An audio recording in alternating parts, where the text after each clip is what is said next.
바랍니다. 오늘부터 이제 4주에 걸쳐서 7월 한 달 동안 고린도 교회에 보내는 편지, 고린도 후서의 말씀을 저와 함께 이제 나누도록 할 텐데요. 고린도 교회에 보내는 편지이기 때문에 오늘은 그 시 한 편을 여러분들께 읽어드리고 설교를 시작하려고 합니다.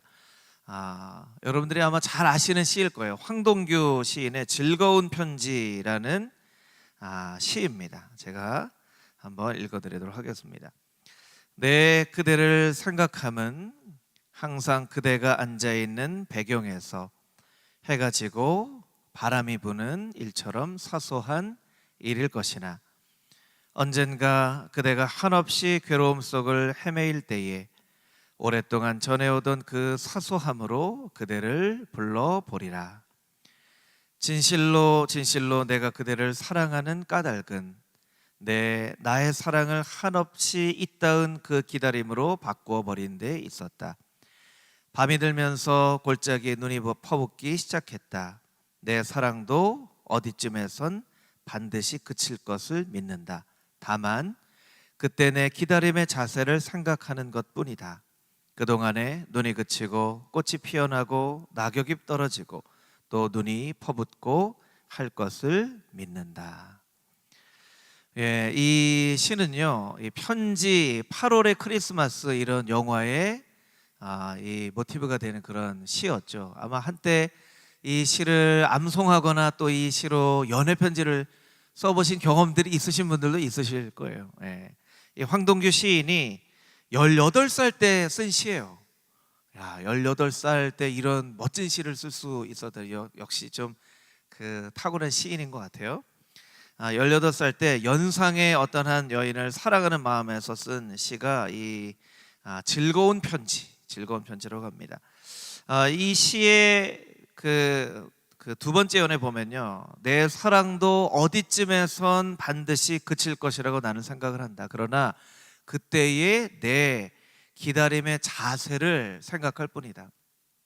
사랑은 그칠지 모르겠지만 그때 나는 어떠한 자세로 그 사랑을 기다릴 것인가, 그렇게 자기의 사랑을 승화시키는 그런 시인의 고백이 담겨져 있죠. 기다림은 희망의 다른 말이라고 표현할 수 있습니다. 기다린다는 것, 그것은 희망이 있다는 것이죠. 기다림이라는 것은 결과보다 과정에 맞춰진 남녀 간의 사랑뿐만 아니라 모든 생명과 인생을 아우르는 단어가 바로 기다림입니다. 이 잉태한 자녀가 태어나기를 기다리는 어머니의 마음처럼 한 사람의 성도가 아름답게 하나님의 사람으로 세워지기를 하나님 아버지께서 기다리고 계신다는 것이죠. 그래서 하나님은 여러분 한 사람을 향하여서 기다리고 계세요. 이 시인의 이 기다림의 고백과 같이 고린도후서는 사도 바울의 고린도 교인들을 향한 기다림의 사랑의 편지입니다. 그래서 이 고린도후서의 말씀을 우리가 읽을 때에 한 달 동안 사도 바울의 그 기다림의 사랑은 얼마나 멋진 기다림의 사랑인가, 그것을 우리가 반드시 발견해야 되고요. 이 말씀을 통하여서 하나님은 또 우리를 어떻게 기다리고 계시는가, 그 영적인 메시지를 우리가 발견해 봐야만 할 것입니다. 오늘은 말씀 가운데 두 가지 메시지로 그 하나님의 기다림의 사랑을 함께 묵상해 보도록 하겠습니다. 1절부터 4절까지 있는 말씀을 우리 같이 한번 다시 읽어보도록 하겠습니다. 1절부터 4절까지 있는 말씀 우리 한 목소리로 같이 읽겠습니다. 내가 다시는 너희에게 근심 중에 나아가지 아니하기로 스스로 결심하였노니 내가 너희를 근심하게 한다면 내가 근심하게 한 자밖에 나를 근심하게 할 자가 누구냐? 내가 이같이 쓴 것은 내가 갈 때에 마땅히 나를 기쁘게 할 자로부터 도리어 근심을 얻을까 염려하며 또 너희 모두에 대한 나의 기쁨이 너희 모두의 기쁨인 줄 확신함이로라. 내가 마음에 큰 눌림과 걱정이 있어 많은 눈물로 너희에게 썼노니 이는 너희로 근심하게 하려 한 것이 아니요 오직 내가 너희를 향하여 넘치는 사랑이 있음을 너희로 알게 하려 함이라. 아멘. 이 개역 성경의 이 번역에 또 굉장한 그 은혜가 있지만 이 고린도 후서 말씀은요, 조금 읽다 보면 이게 무슨 뜻인지를 좀 잘 모르는 경우가 있어요. 여러분 이 2장 1절에 4절 말씀 읽을 때 이 내용이 무슨 내용인지 아주 정확하게 다가오셨나요? 저는 읽으면서 이게 도대체 무슨 뜻일까? 몇 번을 읽어도 뜻이 정확하게 다가오지 않아서 공동번역 성경으로 제가 읽어보니까 이 의미가 좀 더 구체적으로 다가오더라고요. 제가 공동번역 성경을 여러분들에게 한번 읽어봐 드릴게요. 한번 여러분들이 눈으로 보시면서 의미를 좀 파악해 보시면 좋을 것 같아요.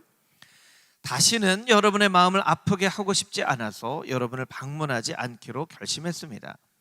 나를 기쁘게 해줄 수 있는 사람은 여러분밖에 없습니다. 그런데 내가 여러분의 마음을 아프게 한다면 나를 기쁘게 해줄 사람에게 슬픔을 안겨주는 삶이 되지 않겠습니까? 나는 만나서 기뻐해야 할 사람들을 만나보고 오히려 내 마음이 슬퍼지는 일이 있어서는 안 된다고 생각했습니다. 내가 기뻐야 여러분도 기뻐하게 되리라는 것을 나는 잘 알고 있습니다. 그래서 나는 여러분을 찾아가는 대신에 그 편지를 써 보냈던 것입니다. 나는 대단히 괴롭고 답답한 마음으로 눈물을 흘리며 여러분에게 그 편지를 썼습니다. 그러나 그것은 여러분의 마음을 아프게 하려고 쓴 것이 아니고 내가 여러분을 얼마나 극진히 사랑하고 있는지를 여러분에게 알리려고 쓴 것입니다. 공동번역으로 읽으니까 조금 의미가 좀 다가오죠. 이 본문의 말씀 가운데는요, 근심이라는 단어가 9번이나 반복이 되어져요. 근심.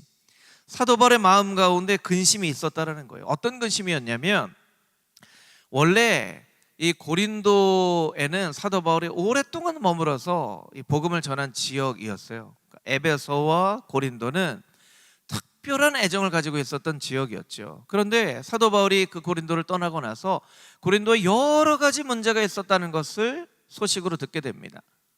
당파의 문제뿐만 아니라 자기의 어머니와 결혼을 하는 그런 근친상간의 어떤 일뿐만 아니라 여러 가지 문제가 있었다는 이야기를 듣고 사도 바울의 마음 가운데 근심이 생겼어요. 너무나 큰 근심이 생겼어요. 그래서 눈물로 굉장히 강한 어조로 쓴 서신서가 고린도 전서예요. 그리고 고린도 전서를 썼지만 고린도 전서의 편지를 받은 고린도 교인들이 그 편지를 듣고 깨닫지 않았어요. 순종하지 않았어요. 그러니까 상황이 좋아지지 않았던 거예요. 그래서 1절 말씀, 오늘 2장 1절 말씀 보면 다시는 여러분을 방문하지 않기로 결심했다는 것은 한 번 이미 방문을 했다는 거예요. 한 번 방문을 했는데 그 방문으로 말미암아 고린도 교인들의 마음을 아프게 한 것이죠. 왜냐하면 아마도 성경학자들은 사도 바울이 굉장히 강한 말로 고린도 교인들을 꾸짖었기 때문에, 사도 바울이 얼마나 강한 어조로 고린도 교인들을 꾸짖었으면 그 이야기를 들은 고린도 사람들이 굉장히 슬퍼하고 낙심하는 일들이 있었다는 거예요. 그래서 사도 바울은 다시는 방문하고 싶지 않았습니다. 그리고 3절 4절에 나와 있는 그 편지라고 되어 있는 편지를 고린도 후서 전에, 그러니까 전서와 후서 사이에 보낸 것이죠. 보낸 거예요. 그리고는 계속 사도 바울의 마음 가운데 근심을 가지고 고린도 교인들이 조금 달라졌을까? 고린도 교인들이 좀 정신을 차렸을까? 고린도 교인들이 조금 이제 성숙했을까? 막 이 이야기를 궁금하게 여기고 있었는데 디도를 통해서 그 소식을 듣고 싶었지만 그 소식이 막 전해지지 않아요. 그래서 7장 고린도후서 7장 말씀에 가보면 그 마음이 너무너무 참 답답하고 힘들다, 이렇게 사도 바울이 고백을 하고 있어요. 그런데 나중에 마게도니아 지역에서 고린도 교회가 그 사도 바울의 편지를 통하여 권면을 받아들이고 성숙한 신앙인들로 되었다는 이야기를 듣게 됩니다. 듣게 돼요. 사도 바울의 마음이 크게 기뻐하게 되었다라고 이야기를 하고 있는 거예요. 그것이 바로 고린도 후서의 이야기입니다. 이야기요. 이 첫 번째 메시지, 저와 여러분이 나누고 싶은 첫 번째 메시지는 무엇이냐면, 사도 바울이 사실은 방문하려고 했었어요. 1장 말씀을 여러분들이 오늘 집에 가셔서 읽어보시면 방문하려고 했었어요. 그리고 방문하겠다고 말했지만 사도 바울이 방문을 하지 않습니다. 그래서 그 일 때문에 사도 바울이 약속을 어긴다고 비난하는 사람도 있었어요. 아니, 사도 바울이 방문하겠다고 이야기를 해놓고 이렇게 약속을 어기면 어떻게 합니까? 이렇게 이야기를 하는 사람도 있었다는 거예요. 그런데 사도 바울이 고린도를 방문하지 않은 이유가 있었다는 것이죠. 왜냐하면 지난번에 한번 방문을 했을 때 너무나 강한 말로, 감정을 추스리지 못하고 강한 말로 그렇게 이야기를 했기 때문에 이번에 내가 또 가면 또 강한 이 감정으로 고린도 교인들을 막 꾸짖게 될까 봐 일부러 사도 바울이 가지 않았던 거예요. 일부러. 그리고 그 대신 편지를 보낸 것이죠. 여러분, 사도 바울은 갈 수 있었습니다. 그런데 일부러 가지 않고 편지를 보내요.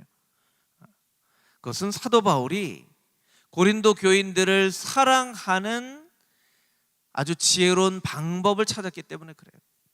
그냥 방문하는 것이 무조건 사랑하는 것이 아니라 때로는 방문하고 싶지만 그것을 참고 편지를 통해서 조금 차분한 마음으로 사랑의 마음을 전하는 것이 더 효과적인 방법이라고 사도 바울이 생각했기 때문에 그래요. 여러분, 우리가 일상생활을 하면서도요, 만나서 할 이야기가 있고 전화로 할 이야기가 있고 카톡으로 할 이야기가 있고 편지를 쓸 이야기가 있어요. 여러분, 그렇죠? 만나서 할 이야기를 카톡으로 하면 때로 그 마음이 전달이 안 될 때가 있어요. 그런데 반대로 만나서 하는 것보다 카톡이나 편지로, 이메일로 보내는 것이 더 좋은 방법일 때가 있다는 거예요. 그때 그 방법들을 우리가 지혜롭게 찾을 수 있어야 된다는 거예요. 어린 아이들에게는요, 굉장히 지시적인 그리고 권위적인 그런 가르침의 사랑의 방법이 필요합니다. 우리 아까 우리 찬양할 때 우리 찬유가 나이가 이제 4살인데요. 찬유 나이 때는요, 막 다니고 싶고 막 꽃도 만지고 싶고 막 해요. 근데 이 앞에서 가만히 서서 우리 찬유에 비하면 예담이나 현준이는 굉장히 이제 어른이 된 거예요. 그러니까 의젓하게 찬양하잖아요. 근데 찬유는 막 돌아다니고 싶어 하니까. 그러면 그런 찬유와 같은 어린 아이들에게는요, 굉장히 지시적이고 권위적인 사랑의 방법이 필요해요.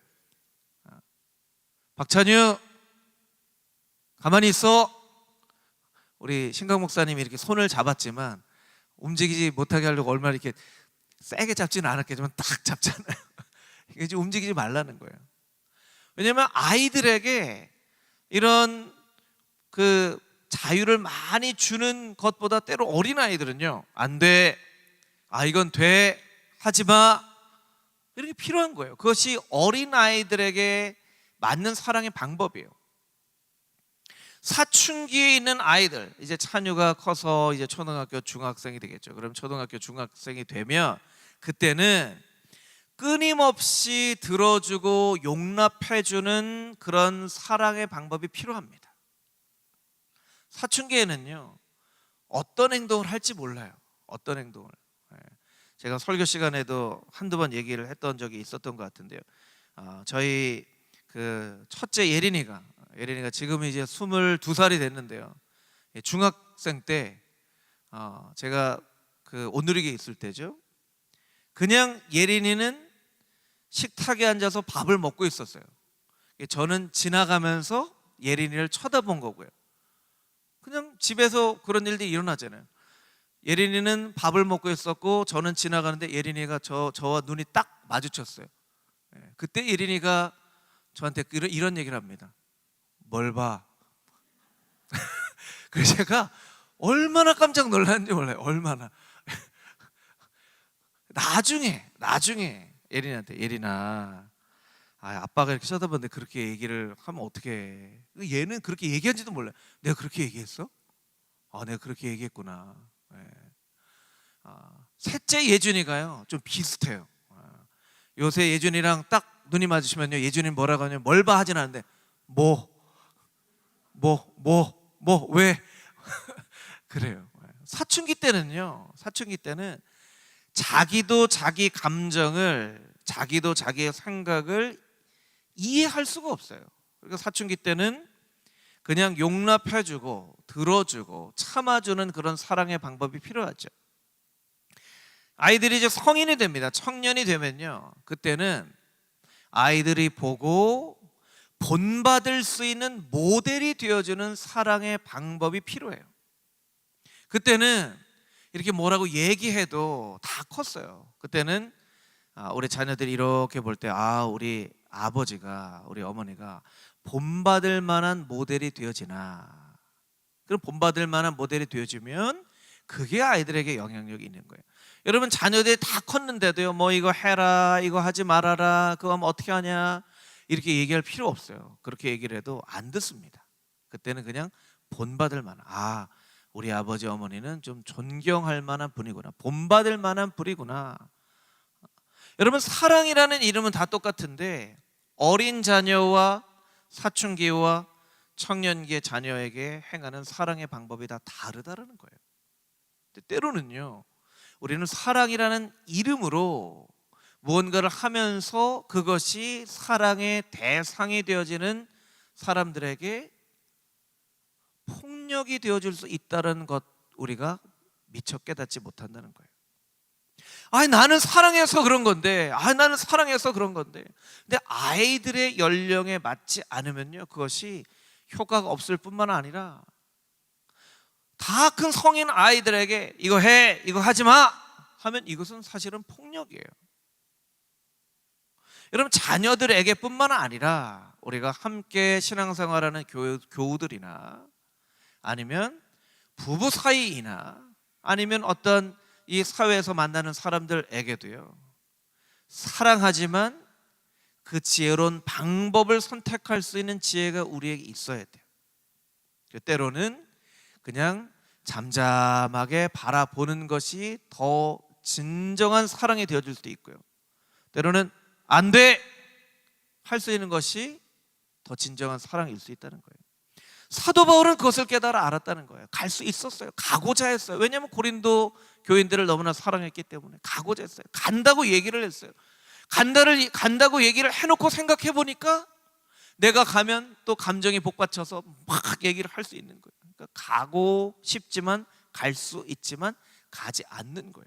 그런데 그 일 때문에 어떤 사람들은 사도 바울은 약속을 어기네 하고 오해를 했던 거예요. 그래서 사도 바울이 내가 가는 것 대신에 편지를 여러분들에게 보냅니다. 이 편지를 보내는 것은 답답한 마음에서 편지를 썼는데, 왜 답답한 마음에서 편지를 썼냐면 여러분을 내가 너무나 사랑하기 때문입니다 라고 이야기를 하고 있는 거예요. 여러분, 이 말씀을 통해서 우리가 우리 스스로의 모습을 좀 살펴보고 하나님 앞에 기도할 수 있는 것은요, 하나님, 나의 마음 가운데 사랑의 마음이 있어도 그 사랑을 전할 수 있는 적절한 방법을 깨닫는 지혜가 있게 하여 주시옵소서.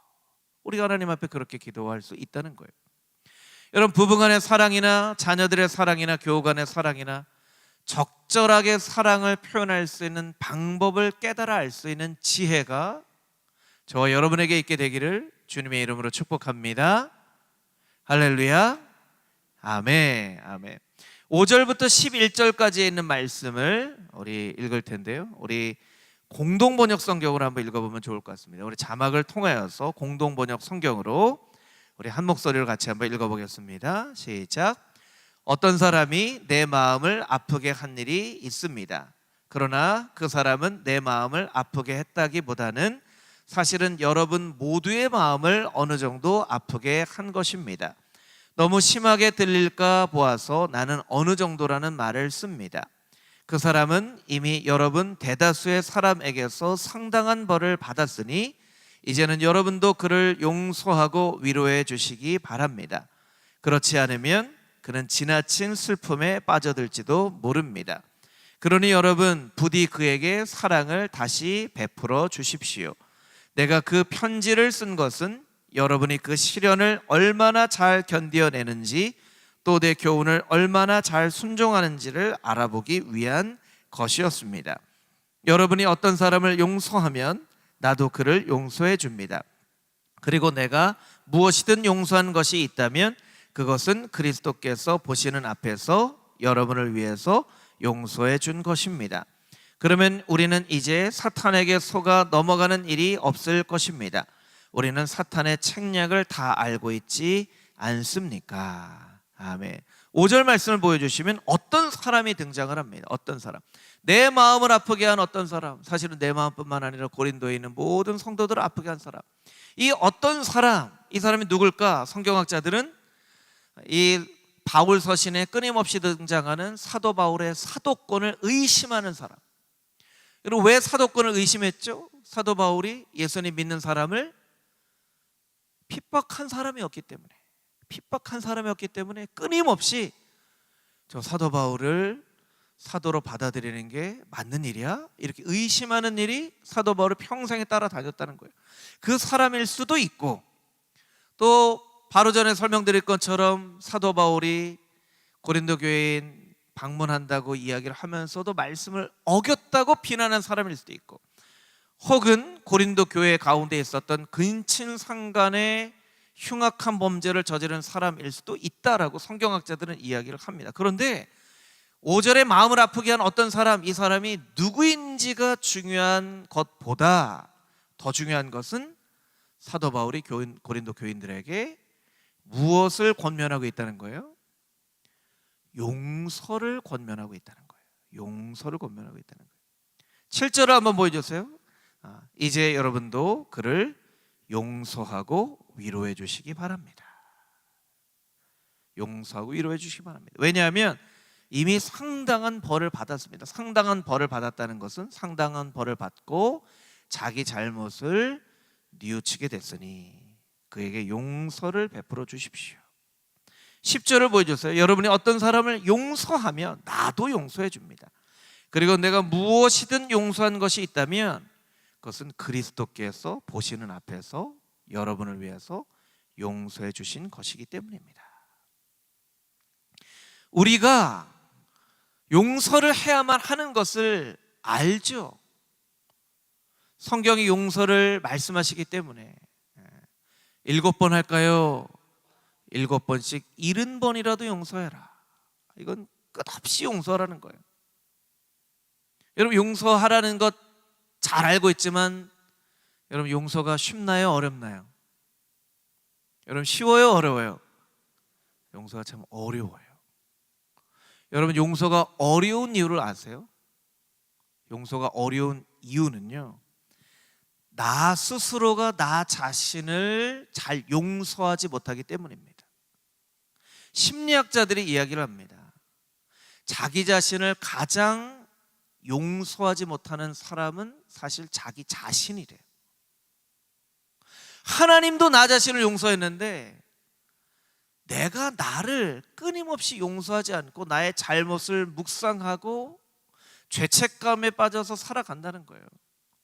난 이런 잘못도 했고, 난 이런 잘못도 했고, 난 이런 죄를 지었고. 여러분, 성경에 죄 사함의 은혜가 선포되었음에도 불구하고 우리의 마음 가운데 나 자신을 용서하지 못하는 자기 용서에 대한 경험이 없기 때문에 사단이 그 약점을 알고 너 예전에 이런 죄 졌잖아 그러면 금방 그래 맞아 나 예전에 그런 죄 졌는데 하는 거예요. 나 자신을 용서하는 자기 용서의 경험이 우리에게 필요합니다. 여러분, 용서의 기본은 자기 용서를 먼저 경험하는 거예요. 같이 한번 따라해 볼까요? 용서의 기본은 자기 용서를 먼저 경험하는 것입니다. 자기 용서를 먼저 경험하는 것, 나 자신을 용서하는 것, 나 자신에 대해서 잘못한 것, 아유 나는 안 돼, 아유 내가 뭘 하겠어, 아유 나는 능력도 없고, 아유 나는 예전에, 아유 나는 이러면서 끊임없이 죄책감을 가지고 있는 거예요.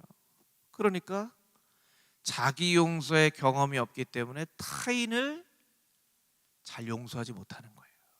용서하고 싶어도 용서하지 못하는 것이죠. 폴 트루니에라고 하는 의사면서 심리학자인 사람은 이런 이야기를 합니다. 죄책감은 우리의 일상생활의 양념처럼 쓰여진다. 여러분, 음식을 만들 때 양념 넣지 않고 음식 만들 수 있나요? 만들 수 없죠. 음식을 만들면 양념이 꼭 필요하죠. 죄책감은 우리의 일상생활에 양념처럼 늘 쓰여진다는 거예요. 늘 쓰여진다는 거예요. 찰스 스펄전 목사님은 어떤 이야기를 했냐면 참 재미난 얘기를 했어요. 천국을 말할 때 당신의 얼굴이 빛나게 해라. 지옥에 대해 말할 때는 당신이 매일 짓는 표정만 있으면 된다. 저는 이 이야기 읽고서 굉장히 놀라면서 야, 이런 표현도 하는구나 했는데, 여러분들 어떻게 보셨는지 모르겠어요. 천국을 말할 때, 우리가 누구에게 천국을 말할 때는요, 얼굴을 빛나게 하면서 천국을 얘기해야 된다는 거예요. 그런데 지옥 말할 때는요, 그냥 맨날 짓는 얼굴 표정만 있으면 된대요. 그건 우리가 맨날 지옥 같은 표정을 짓고 살아가는 거예요. 왜 맨날 지옥 같은 표정을 짓고 살아갑니까? 마음이 매일 지옥 같기 때문에 그래요. 그럼 우리의 마음이 왜 이렇게 지옥 같아요? 죄 용서에 대한 선포가 있음에도 불구하고 우리가 나 자신을 스스로 용서하지 못하는 죄책감에 늘 시달리기 때문에 고린도 교인들에게 용서하십시오, 용서하십시오 이야기를 합니다. 자기 용서의 마음이 있어야 용서를 할 수 있는 거예요. 제가 설교를 준비하면서 재미난 것을 한 가지 발견했어요. 미국의 그 카운셀링 심리학 저널에까지 실린 카운셀링 심리학 저널에 실렸다는 것은 굉장히 권위 있는 그런 이론이라는 거예요. 닥터 머콜라라고 하는 사람이 발견한 감정 자유 기법이라는 거예요. 근데 간단한 거예요. 지압같이 몸의 어떤 부분을 이렇게 두드릴 때 우리의 마음 가운데 있는 어떤 그 부정적인 생각들이 치유가 되어진다는 거예요. 여러분 저를 이제 따라서 해보실 텐데요. 손을 이렇게 한번 해보세요. 이렇게. 그리고 손 이 앞부분 있죠. 여기를 이렇게 한번 두드려 보세요. 이렇게 한번 두드려 보세요. 그 다음에는 두 손을 들고 정수리를 이렇게 한번 두드려 보세요. 정수리 이렇게 두드려 보세요. 너무 세게 안 하셔도 돼요. 정수리. 그 눈썹 안쪽을 이렇게 두드려 보세요. 두 손으로 눈썹 안쪽. 눈썹 바깥쪽을 이렇게 두드려 보세요. 눈썹 바깥쪽. 그리고 인중을 이렇게 두드려 보세요. 인중을. 턱 밑을 한번 두드려 보세요. 턱 밑을. 쇄골을 한번 두드려 보세요. 쇄골. 하나 더 하겠습니다. 우리 옆구리를 한번 두드려 보세요. 옆구리 실종된 분들도 좀 있으신데 옆구리 잘 찾으시고요. 옆구리. 여러분 이게 미국 카운셀링 심리학 저널에 실린 닥터 머콜라 박사의 감정 자유 기법이래요.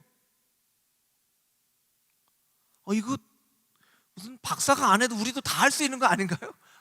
이렇게 하면 마음에 부정적인 감정들이 이렇게 좀 해소가 된대요. 물론 이제 유튜브에 보면 EFT라고 하는 감정 자유 기법에는 이제 설명도 있는데 이렇게 부정적인 생각을 지워버립니다. 뭐 이렇게 하고 뭐 하는 게 있더라고요. 그런데 이 기법의 그 핵심적인 생각은 뭐냐면요. 토닥토닥 해주는 거예요. 토닥토닥 해주는 거예요. 몸의 중요한 부분들을 토닥토닥 해주는 거예요. 우리가 토닥토닥 해주지 않아요. 토닥토닥이라고 하기도 하고 쓰담쓰담이라고 해주기도 하는데 그러면 마음이 좀 좋아지죠. 여러분 우리가 얼마나 나 자신에게 토닥토닥을 해주지 않으면 박사가 연구를 해서 이게 이렇게만 해도 부정적인 감정이 사라지는구나 라고 하는 너무나 평범한 것을 마치 위대한 발견을 한 것처럼 발표할 만큼 우리가 우리에게 너무나 인색하다는 거예요. 너무나 인색해요. 여러분 오늘 가셔서 이렇게 좀 부정적인 감정, 부정적인 생각들 들 때마다 토닥토닥 광고가 오늘도 수고했어. 힘들었지. 아유, 네 마음이 좀 편해졌으면 좋겠다. 이렇게 하면 이제 마지막으로 옆구리 찾자, 옆구리 하고 하면 이제 감정이 좋아진다는 거예요. 예. 여러분, 설교 시간에 이런 것을 한 이유가 무엇인가요? 여러분, 이 심리학 안에서도요, 우리의 마음 가운데 있는 부정적인 감정을 해소시키기 위해서 이런 노력도 하는데, 우리가 영적으로 예수 그리스도의 십자가의 희생을 통하여서 우리에게 죄 사함의 선포가 있음에도 불구하고 나는 나 자신에 대해서 아직도 너무나 엄격한 기준을 가지고 용서하지 않은 그런 마음들이 우리의 마음 가운데 아직 있다는 거예요. 우리가 하나님 앞에 기도할 때, 하나님께서도 나를 용서하셨는데 왜 나는 나의 삶에 대해서, 나의 과거에 대해서, 나의 행동에 대해서 아직도 나를 용서하지 못하고 있는 것입니까? 주님, 나에게 그 하나님의 용서의 마음이 경험되어질 수 있도록 은혜를 베풀어 주시옵소서. 우리 11절에 놀라운 구절이 있죠. 마지막으로 11절 말씀 읽고 마치도록 하겠습니다. 11절, 우리 11절 우리 같이 한번 읽어보겠습니다. 시작. 그러면 우리는 이제 사탄에게 속아 넘어가는 일이 없을 것입니다. 우리는 사탄의 책략을 다 알고 있지 않습니까? 사탄의 책략에 넘어가는 일이 없을 거라는. 그럼 사탄의 책략은 뭐죠? 용서하지 못하게 하는 거예요. 용서하지 못하게 하는 거. 사도 바울의 마음 가운데, 아이, 그 사람이 너한테 한 행동을 생각해봐. 그 사람이 말한 것 때문에 네가 얼마나 괴로움을 당했어. 아니, 어떻게 용서를 할 수 있어? 나는 용서 못할 것 같아 하는 마음을 심어주는 거예요. 그렇지, 내가 당한 게 얼만데, 내가 얼마나 마음고생을 했는데 하는 생각을 갖게 만드는 거예요. 그것이 사단의 책략이에요. 용서하지 못하게 만드는 것이죠. 하나님께서 사도 바울을 통해서 그 사람 용서해주고 위로해 주십시다. 이미 상당한 벌을 받았습니다. 우리가 그 사람을 용서할 때 그리스도 앞에서 그 사람을 용서하는 것입니다.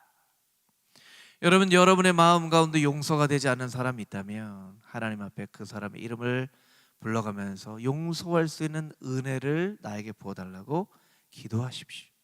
그리고 그 사람을 용서하기 위해서 먼저 내 자신이 하나님 앞에 용서받은 자임을 분명하게 깨달아 알 수 있도록 하나님 앞에 은혜를 구하며 나갈 수 있는 금호중앙의 모든 성도님들이 다 되시기를 주님의 이름으로 축복합니다. 아멘. 함께 기도하겠습니다.